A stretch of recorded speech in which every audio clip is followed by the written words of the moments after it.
So you started this year and maybe it didn't feel like everyone else's new year, new you energy. Maybe you're carrying grief from last year or last month or last week. Maybe you got a diagnosis that changed everything, or you lost someone, or you lost a kitty like I just did last week, or something shifted in your business or your body and you're supposed to just keep going like nothing happened. You're wondering, am I allowed to grieve this? Is this loss big enough to pause for? Can I feel all of this and still run my business? Here's what happens when you don't give yourself permission. You start ranking your pain. You tell yourself other people have it worse. You push through, ignore what your body is screaming at you, and eventually we become stuck. Not because you're doing it wrong, but because you've been trying to cope instead of actually exploring what healing looks like for you, what grieving looks like for you. This episode with Amanda was one of the most downloaded episodes of 2025. And I think it's because so many of us needed to hear this. There's no blueprint for grief. Amanda is an emotional intelligence coach who lost her infant daughter, navigated endometriosis, experienced miscarriage, and became a widow and solo parent. There's a lot of heavy topics in this episode, but this conversation, she breaks down why coping, quote unquote, can keep us stagnant at times and what it actually means to explore healing while still building a business and showing up for your life. If you didn't start this year with all the positive vibes, this one's for you. This is Business with Chronic Illness. Let's talk about permission, grief, and moving through it all. Are you tired of hearing business advice that completely ignores what real life looks like when you're navigating chronic illness, autoimmune disorders, flare-ups, medical appointments, and just lifing? Business with Chronic Illness is for entrepreneurs who know they're capable of building something meaningful, but need a way to do it that actually works with their body, not against it. This podcast brings you honest conversations with founders, CEOs, and other bosses sharing their strategies, adaptations, and lessons they've learned while building businesses alongside chronic illness, including what worked, what didn't, and what they wish they had done differently before burnout forced the lesson. I'm your host, Nikita Williams, a globally ranked podcast host and entrepreneur who's built my business while navigating chronic illness and helping others do the same without sacrificing themselves. I created this show to open up the conversations most business spaces avoid. The promise of Business with Chronic Illness is simple: to show you that you can build a thriving business with chronic illness and autoimmune disorders without sacrificing your health, your peace, or your profit. You're not behind, you're building differently, and you're in the right place. So I have Amanda on the show today, and I think the topic of grief, trauma, healing, loss are all things that we all experience going through or living with chronic illness, on top of other things that life have, like we're going to talk about. And when they compound, right? When things compound, when you're feeling all of the things and all of the different ways you can feel grief, loss, and trauma, I'm curious, what has your journey been when it comes to coping? And I guess I want to say like allowing space for it. That's a good question. So I like to say, I try not to use the word so much as coping. It's Mm, like exploring avenues of healing. mm, I like to use that because coping feels very stagnant to me. And I don't want to sit in that place. I want to learn and I want to grow from everything that I've been through and all that I continue to endure. So some of the ways that I do, I've worked through all of my trauma and my grief, my loss is through remembering and identifying through my emotions, emotionally and spiritually, knowing where I came from and loving myself. So for me, that path has looked a lot of different ways, but I would say that's more of how I try to embrace the changes that I've mm, had to go through. Just continuing to know that keeping an open heart and making sure my mind shifts with all of those changes. Like I said, understanding my emotions and being able to adapt. I mean, just the first two sentences of like, instead of coping, I like exploring. I'm like, ooh, that is, I haven't quite heard that before in that way. Love that place of allowing space for movement. Why does the word coping feel stagnant to you? It feels like it's not so much movable. Mm, And sometimes you can hit these difficult places in your life. And for me, I don't want that type of movement to create more stress. And I want it to be more of a place that I can embrace rather than take that technique of just dealing with it and being able to be more mindful of it, being emotionally mindful and open to it. I like that because I know in coaching we talk a lot about reframing. We talk a lot about changing, like trading Mhm. words that don't like really serve us, that hit us differently. Like for me, one of my words is like everyone talks about consistency, and to me that's just not a word that feels good, but being persistent does feel good to me. It ultimately creates, right, consistency, but to me that's a better word, and for me, right? So I love that you're sharing like, hey, here's another way that you could also view managing, growing through, which is not necessarily coping, but it does create a coping skills by thinking and leaning into that word of exploring. So I love, because that's what we have to do, like things that help us to move forward is trading, trading words, trading things that mean something to us. So I love that you shared that in your journey. Let's talk a little bit about that for a moment. Like, let's talk about how you came to realize that I prefer to think of exploring over coping. What led you to coming to that place? Yeah. So it's been a lot of struggles. Many years ago, when I was younger, I I struggled with negative cognitive thinking and questioning my intelligence. Really, I think that's where it began. But then as I got older, I started realizing I had chronic physical pain. At a young age, I struggled with menstruation and just consistent pain or Mm. passing out. And it was terrible at such a young age. And eventually I did get diagnosed with endometriosis. And because of that, I was always in excruciating pain for a very long time. And then I was told by several specialists that, the likelihood of me getting pregnant and having children after all I've been through and all the surgeries and laparoscopies, that was very unlikely. Fast forward several years, and I was surprised to find out I was pregnant in 2005 or 2004. I found out. And then in 2005, I had my first daughter. Mm. And Jolie was born in 2005 with something called truncus arteriosus. And my husband and I were left to make decisions on her heart surgery and what to do with that.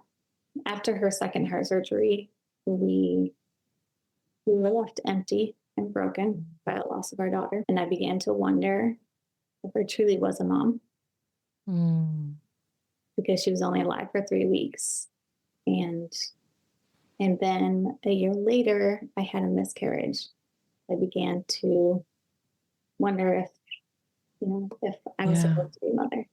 Motherhood was not striking well. However, I began fertility medication soon after and was blessed to have my son. Mm. And as soon as I was able to start fertility medicine again in a safe zone, then a year later we were blessed with another daughter. Mm. So I was joyful and excited, by the news of the past that, that wasn't actually going to happen. Mhm. And then on May 9th, 2015, my husband took his life Mm, 10 years after losing my first daughter. And while I had went through excruciating physical pain with endometriosis, I never imagined all of the pain, emotional and psychological pain mm, of losing my child and my husband mm, 10 years apart. And so that really is really what set my journey in this life, to really start to wonder what path in life I wanted to take. mm. That's piece of my journey. I mean, that's, I think when we talked about this in our like get to know each other chat before this, I was just like, I am so sorry for all of that, all like the loss and the challenges that comes with that. And also I am inspired, but more like curious in this journey of loss and grief that you seem to have found from where we've just briefly gotten to talk to a place of moving through that grief in a way that it hasn't consumed you, right? Because I think unfortunately loss is a part of our journey in life and it never comes in a convenient space or time. And I also feel like those of us living with chronic illness, especially endometriosis, I think the majority of us have been told in some way, shape, or form, either you can't have children or it's going to be difficult, or the opposite, like literally the polar opposite of no, you need to have children so that you can put your endometriosis in remission. And those strikingly different experiences, right? Like it's kind of crazy. And I am one of those folks who living with endometriosis who was told literally both things from multiple doctors. It's just like kind of baffling. And then for me to have the choice later on in life to decide that I wasn't going to have children and come to peace with that. But at the same time, there's still a grieving, there's still a loss of being like, that's not something you're going to have, is it is one of those contemplative places to be wrapping your brain around, you know, and then just continue to move through life. And so I'm curious to know, you know, one of the things you mentioned was like this physiological and mental pain, right? And you've already kind of touched on it, like exploring what kind of things did you do or have you been doing to explore soothing or finding comfort or finding tools to get to you to get to a point that now you know you're starting a business, you have a whole, I mean, some of your just amazing things that you do is amazing. When I was like looking up everything that you do between helping those who are also going through similar loss or challenges or transitions in their life, from the healthcare management system to, you know, military suicide, just so many things you've done. You've taken so many things while processing your own grief and loss. I'm curious to know what tools, what stories, what exploring has led you to being able to live the life that you're living today. I've also been told all of those same things, especially. So I will identify that. Yeah. And having the babies was not a cure. I still had surgery after that. Mm-hmm. Yeah. Thank you for the question. Yeah, so all of the things that I have ventured through is ultimately because of the losses and Mm, the pain, and knowing that there has to be something on the other side. And so one of the places I started was obviously started my academic career, and that was in healthcare and understanding the healthcare system more. mm. Not that we all could, but trying. Isn't that And interesting about the healthcare system? Like to go to school and kind of understand it and still be like, this is still crazy, right? Like, I absolutely was doing that in school, going, oh, okay. And it also changes so rapidly, you know. mm-hmm, And then going back to school after my husband's suicide. So I wanted to learn more about that. I was not educated in that. You know, mm, I understood mental health He struggled a lot with post traumatic stress and other difficulties, his past and his military affiliations. So he had definitely challenges. So living in that was a struggle. But I needed to understand myself and why, knowing all the struggles that we've been through for so many years, why I didn't catch that. Mm. After a suicide loss, you have a lot of emotions, and one of those is shame and blame. And those hit me really hard after his loss, and just trying to understand how to overcome that, so to speak, because it was almost debilitating. Mm. And so I went back to school to get my master's in public health, and I wanted to help communities in the mental health field. And I also wanted to also understand my own loss. So that's why I did most of my research was on military suicide. And and then apparently I wanted to go on. So God was kind of pushing me in that direction. And I wanted to learn more about trauma. And so I went and got a doctorate degree in education, community care with an emphasis on traumatology counseling. And so I wanted to study trauma in various different avenues and Mm. not just mental health and suicide, because there's a vast majority of different traumas. And so that Absolutely. really gave me a larger perspective of what the world goes through, really. Mm.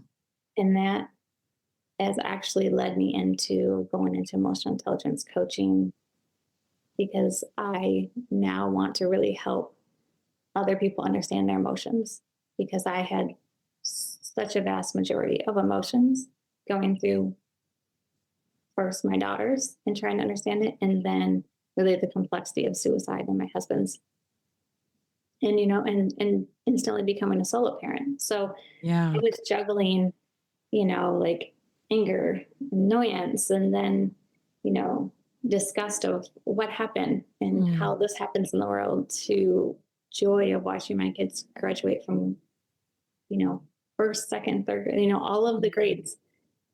And then I also had admiration because I'm admiring all these other widows that have walked this journey. Mm.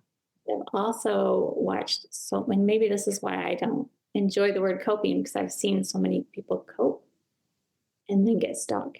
And for me, that's not something that I really felt like was going to be my voyage. Mm. And so, through all of these different emotions, I wanted to embrace the growth aspect Mm. of it. And so, really, I wanted to come along and not just support myself through it, but support others. And that's where I became a peer mentor. And honestly, early on, it was strange that I would literally have people calling me going, "Oh, I know this widow, or I know this, or the suicide Mm. loss," and which complete open doors for me Mm. to allow people to come speak to me. But it also helped me realize that I can help others through this Mm. journey, because I had to remember that my flow isn't going to be the same with everybody else's. Yeah. Learning to grow and incorporate all of the pain and all of the loss, and realizing that I can transform that into growth was really the thought and behavior that I wanted to put behind everything that I had been through. Yeah. I mean, I feel I find it interesting, and I'm curious too. You went into, it sounds like you went into like learn it mode, like learn it, like grief happened, and then there was all of these questions. Was there a long period of time before you moved into like let me figure this out? Was there? Of course, grieving is not a one and done. It's over time, it's happening all of the time, right? But was there, after the initial shock of your loss of your husband and then the culminating of like being a single parent, was there a time before you're like, yes, I'm going to learn about all of this? I guess I would say, was there a wallowing in it period for you, or was just like, no, I don't have time to wallow, I need to figure out what I'm doing, like what is this? I did not really have a wallow period. So when I graduated my bachelor's degree, my husband and I talked about going on to get our master's. He Mm, came out of the military, had a couple other different jobs, and had graduated and became a nurse. And so he was going to get, we talked about him getting his master's in nursing. And then I was going to go get my master's. I was going for MBA to NPH. So I ended up sticking with my NPH. mm, The next weekend, my husband took his life. And I did not want to let him down. And so mm. I instantly applied to school. Now, mind you, I cried a lot during my master's degree because I thought that we Yeah. were going to be working on it together. And I spoke to him a lot to help me get through that degree. It was difficult, but I went right into it because I knew if I didn't know if I would. Mm, And I really needed answers. mm. That's how I looked at it, is I needed answers, and I needed a breakdown of why. We were just talking about our future. I know I will never get those answers. Yeah. Yeah. But for me, it was a piece of reshaping the way I think about it and Mm, help me understand a little more about yeah. how I can incorporate my knowledge into my healing. Mm, And that's really the first step that I took, was going right into it. Now, mind you, there was a lot of pieces where, you know, I struggled to, I had a lot of crying days. yeah. Of course. I can't imagine not being the case. I was also actually fighting with the VA at the same time. Mm, So I had a lot of research going on. I had my school's research. I was becoming a solo parent, and I was disputing with the VA. So it was a yeah. challenging time. Yeah. I mean, there's a lot of moving feelings. I think I'm curious on like, based on what you know now, I think a lot of us in general, when we're dealing with the transition and everything, I think we struggle with duality. I think we struggle with the ability to be grieving. And you mentioned this earlier, like be grieving, laughing, and then like being disgusted and then being excited for your kids. Like, I think a lot of us struggle with that in your like learnings and your own experience.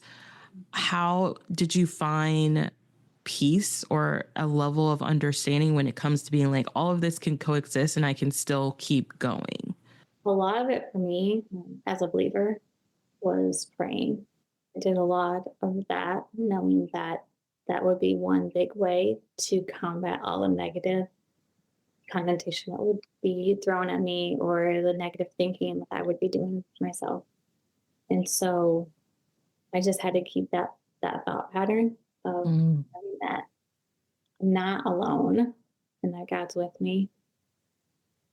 And there's not a specific process. And so to be gentle with myself and mm, knowing that my emotions are going to help me move in the direction that I'm supposed to go. And between prayer and understanding that, and also incorporating yoga. I used to do hot yoga a lot back then, and I did a lot of crying on my mat. It was a lot of mat prayer meditation for me. And that was a way to find relaxation. There was a way to engage in my own creative thinking of what's next. How can I help myself in this moment? I didn't think back then that I was going to start my own business. I just wanted to come alongside other widows that had been through this. mhm. Just know that, hey, I'm here for support, and how can I help you, and what can I do to help you? So I Yeah. think that's where I was then. Yeah. I love that you shared that point of there isn't a like basically there isn't a blueprint for how you allow duality, like how you allow all of these moving parts to be. And I think I don't know about you, but I'd be curious to hear what you think about this. But I find as a coach and having a business, and for you, sometimes we do just want the blueprint. Like sometimes we do, like clients will ask us like, hey, just tell me what to do. Like I'll get a message from a client that's like, hey, this is happening, I'm feeling all of this, and they're like, give me the framework that you use. And I'm like, I can share with you what I've done, but it might look completely different for you, and it's not going to feel exactly the same for you. And I think in reality, we are all looking for this like checkbox of like, how do we get through this? And we miss that intuitively our body will tell us how we need to get through this, like our awareness, our intuition, all of those different things. We just have to allow it. But when you're working with clients who, and I'm assuming this because I've just talked to enough coaches to hear, like, they just want the answer. And it's just like, I gave them the answer and they're still not experiencing what I experienced. And we have to explore what that might look like differently for them. How have you helped, widows in those places or women in whatever area of loss or grief to realize like, ultimately your healing is coming from within you, right? What does that look like when you're helping women in that space? That's great because that's exactly what I was about to say, is that the wisdom is within ourselves. And I just try to help them tap into the emotions that they're feeling and the problem or the challenge or the struggle that they're facing because it is in us. It's all the answers are within us. It's just learning or being guided into tapping into what those are. So I try not to really, I guess, offer too many tools. Because I Mm, want them to kind of figure out their own. I'm sure there is definitely a blueprint we could all, type it up and say this is what worked. And my voyage through all of this is not going to look like anybody else's, and it may not help somebody else that's going down this same journey. And so I just like to help come alongside people and help sort of like filter them through those emotions mm, and realize that, there's always reason for the process. We can't always see it. We can't see that big picture. Remembering that, my way is not always going to be your way, mm, but I want to help people discover that within themselves. mhm. So I think each one of us has our own individual inner purpose, and just being able to discover that is really what is special and beautiful, and being able to empower other people to do that is Yeah. just what I love to do. Yeah.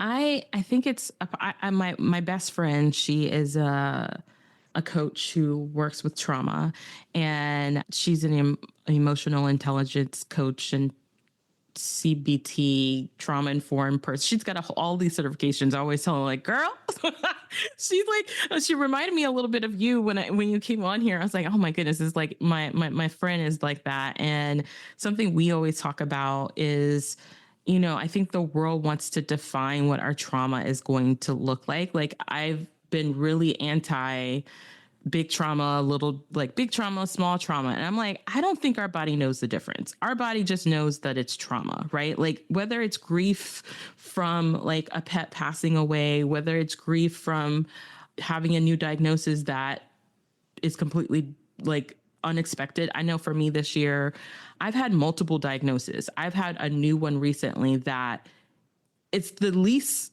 life altering in most ways, but it's the most hard, like been the most difficult for me to process. Like it's a completely different feeling, and it feels more grievy than other things that I've experienced. And I'm like, this is so weird, right?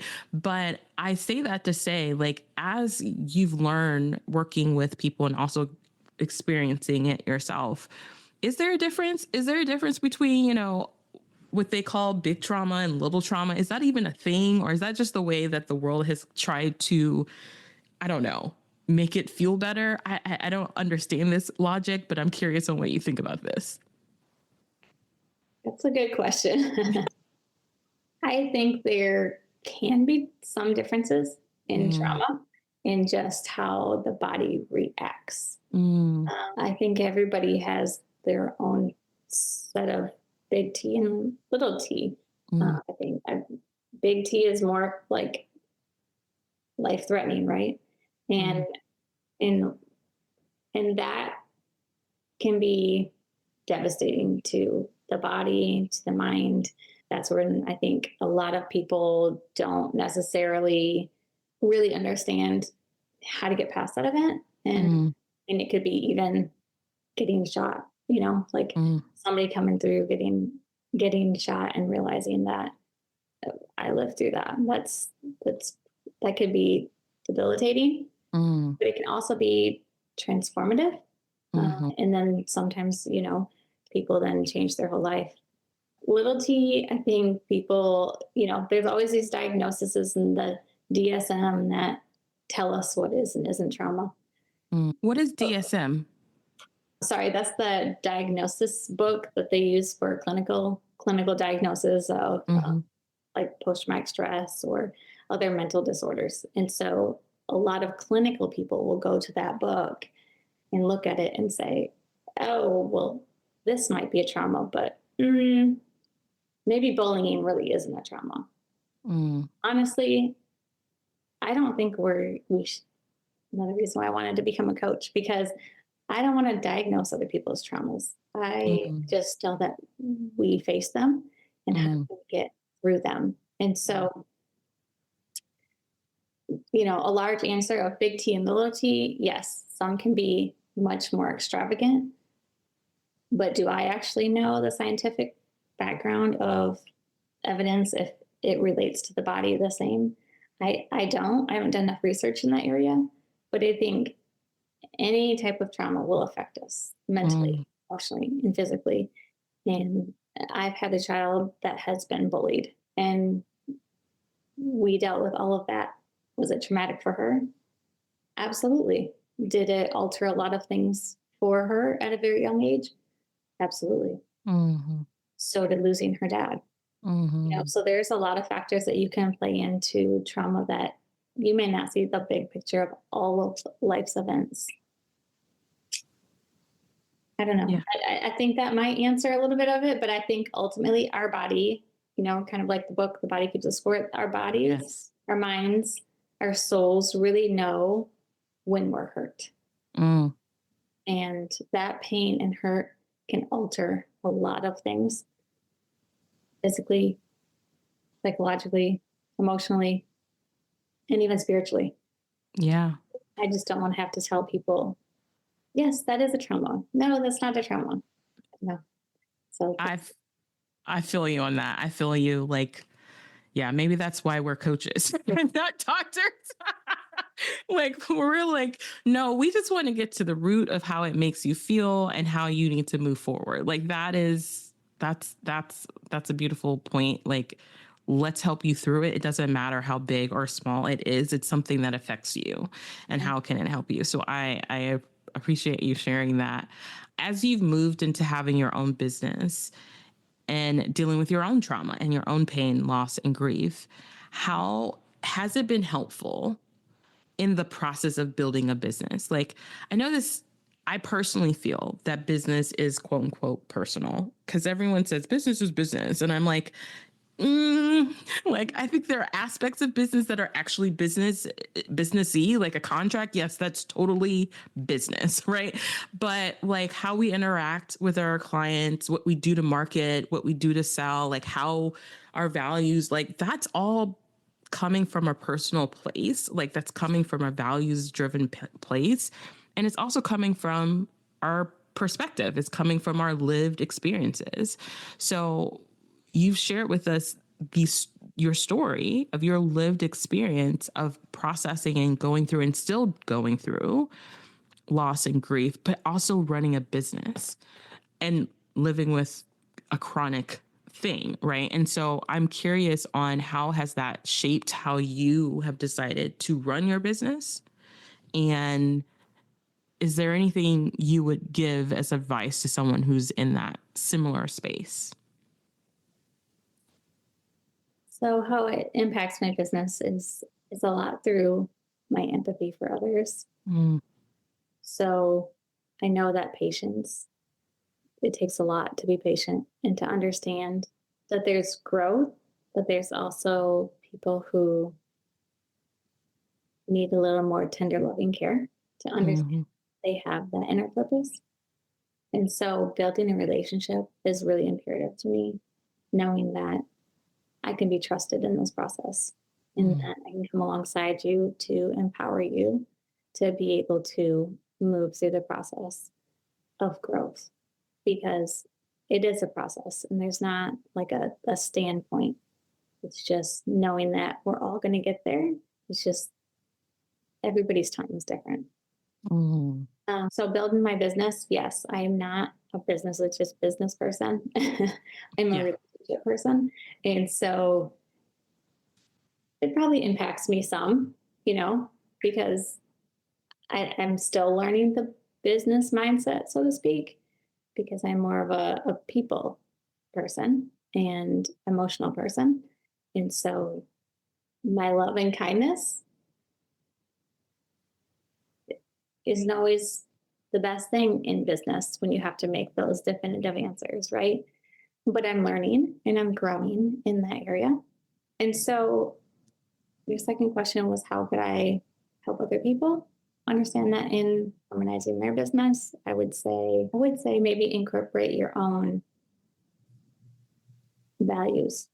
What's most important to you and and how you really want to see it fit into your business. Mm, So if you're not, that contract business dotted line kind of person, which I'm not, I would say that you'll start to learn your flow. You'll start to understand what emotions you can bring forward and what emotions you might just need to hold on to mm, and maybe process later. So mm.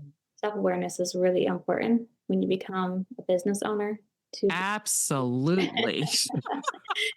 to also manage those, right? Like, Mhm, okay, I'm aware of them. This is hard, or even when you're coaching, and then becoming able to manage those and to become patient even with yourself and your clients through the process so that you can be empathetic, you know, and know yeah. that you're each going to take something away from the process.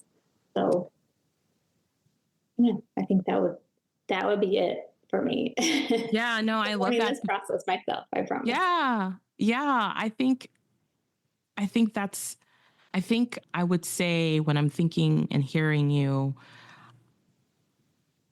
because I know you've just like in as a like a coaching business, you're just kind of starting in that lane, but you have so much other experience in helping other people like trend I'm sure like move through transitions of loss and grief while trying to find a job or while starting a business maybe like there giving yourself permission that things of what you thought might look a certain way might feel a different way and might ultimately look a different way because of your loss, right? Because of your grief. I think that's a hard thing for us to accept. There's a hard place of acceptance when it comes to that.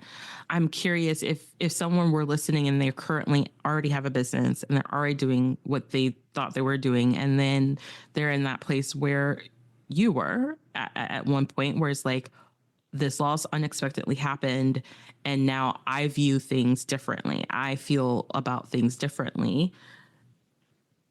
Some people will wonder, do I just pause everything? Do I like tear everything down and just figure it out? What would you share with someone who's in that space, who's trying to figure out this has changed how I view everything or how I feel about everything? What to do or what not to do in that circumstance Well, I guess it would be different for for everybody. everybody? Mm-hmm. So for me, it would look different from the next person. And I don't think I could go down the path of just saying, go this route, back to the blueprint, go this route because this is what worked for me. I think it's kind of navigating and embracing all of the changes that you're going through. And for me, embracing was learning. Obviously, that's where it started books and courses and just understanding the basics. I then wanted to incorporate self improvement and what that looked like for me, and that was also change and learning new ways of doing something or understanding something and setting myself goals along the way. Mhm. I then had to incorporate that movement because I didn't want all of the pain stuck in my body. And so I then incorporated physical movement, which was like yoga, Pilates. I would even YouTube, somatic breath work and get my body moving in the process, and motivation, which was more on the spiritual level for me. So Mm. I think I don't have like a step by Yeah. step process for somebody because, like I said, everybody is different. But being able to embrace the change, being able to reflect on what you've been through and what you're going through, including the pain, including the struggle. Sometimes it looks or feels like defeat, but just reminding yourself that yeah, I can get myself back up and I can do this again.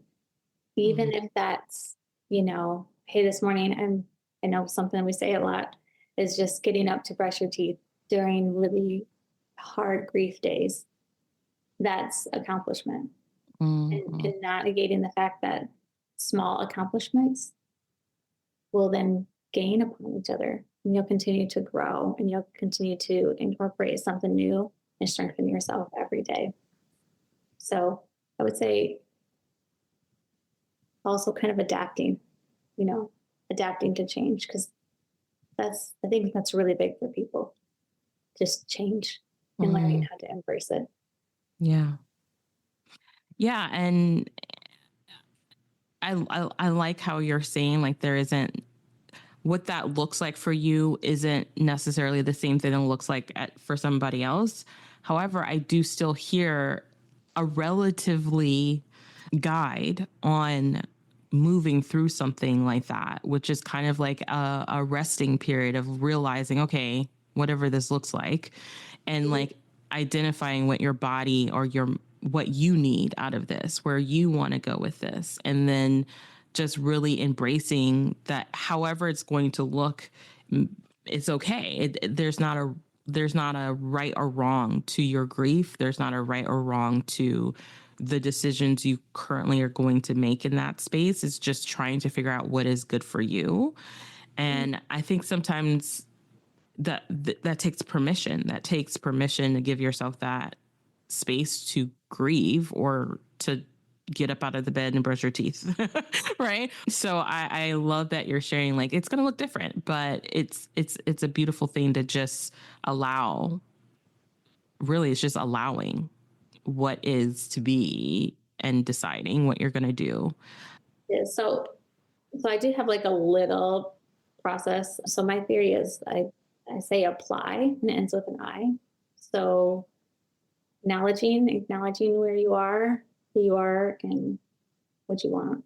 Mm, And sometimes it can be really hard even acknowledging the beginning, mm, especially if an event just occurred or the pain is coming. It can be really hard pausing to reflect and your intercession, your breathing, just understanding, where you're at, purpose. It's that inner desire, the intention, and the direction that you want to go. And then loving yourself unconsciously, consciously, and subconsciously in mm, that process. And then, you know, as you move through that, then impacting by giving back and uplifting and empowering. And that's kind of where I find that I am. mm, Well, we continue to go around the process. mhm, I think, and I kind of came up with this because applying yourself is important. mm, And then being able to give back to those and knowing that no way is perfect. But mm, and if you have to come back and go back to the start and know in my dissertation, so my theory, my dissertation, it was like this circle that mhm, I did a dissertation on suicide surviving spouses.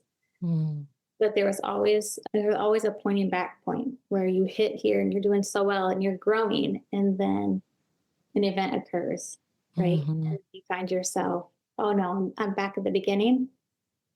But always know that even when you find yourself back at the beginning, there's still a way to keep moving forward.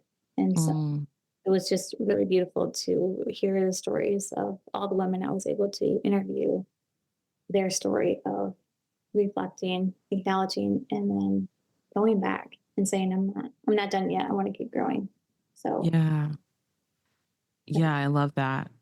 I love that. And not to, just to kind of bring it into a little bit of a lighter, lighter note. That's true with Pilates too.